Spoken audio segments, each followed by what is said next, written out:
Gusto nyo bang makapunta sa iba't ibang lugar habang tinatanaw ang mga magagandang tanawin?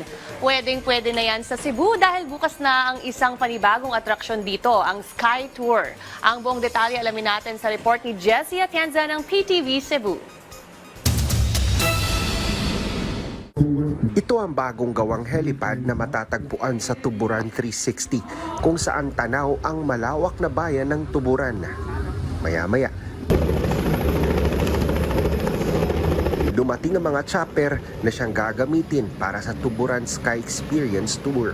Pinangunahan ni Department of Tourism Secretary Cristina Garcia Frasco ang ribbon cutting ceremony para sa panibagong atraksyon na maaaring masubukan sa lalawigan ng Cebu. Ayon sa pamunuan ng Sky Tour, maaaring makapunta sa ibang lugar sa lalawigan sakay ng chopper at maaari ding magpa-customize ng kanilang ruta. Yes, depende sa turista kasi pwede rin naman na doon sa Tambuli o doon sa Cebu sa Mactan, doon sa hangar, doon sila mag-umpisa.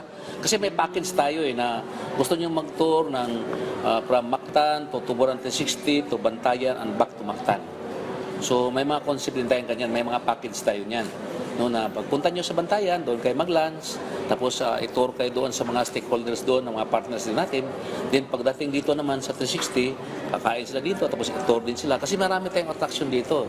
Pwede ring rentahan ang chopper para lang mag-ikot sa bayan ng Tuburan at pagmasdan ng magagandang tanawin mula sa Himpapawid sa halagang 30,000 pesos na maaaring paghatian ng 10 pasahero.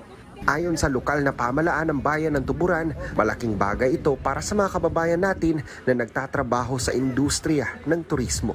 Dako jud kay ni siya tabang sa mga tourism dani sa Tuburan since it will kanang pagdani sa mga turista no labaw ng mga foreigner nga mga turista nga moari mo experience sa kaning adventure nga ginatawag natong Sky Tour no nga matuyok niya ang Tuburan, makita niya unsa ang kanindot sa Tuburan no na dili ra man ni Tuburan nakitayap man sa Bantayan. So natay package from Mactan to Bantayan then Tuburan.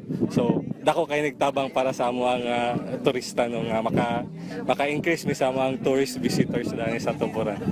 Napakalaking tulong po sa Cebu at sa Pilipinas yung pag-launch ng Sky Tours Experience dahil unang-una this is a brand new product for tourism for Cebu which adds to its already very diversified landscape, and what that will translate to is more interest both from international and local tourists, and with more people visiting, syempre, we'll have more livelihood and employment also and opportunities for our destinations. Inaasahan na maraming susubok sa panibagong Sky Experience Tour dahil sa inaasahang pagdagsa ng mga turista sa lalawigan ngayong Enero 2026 sa pagdaraos ng sinulog at pagganap ng ilan sa mga aktibidad ng ASEAN 2026 sa lalawigan.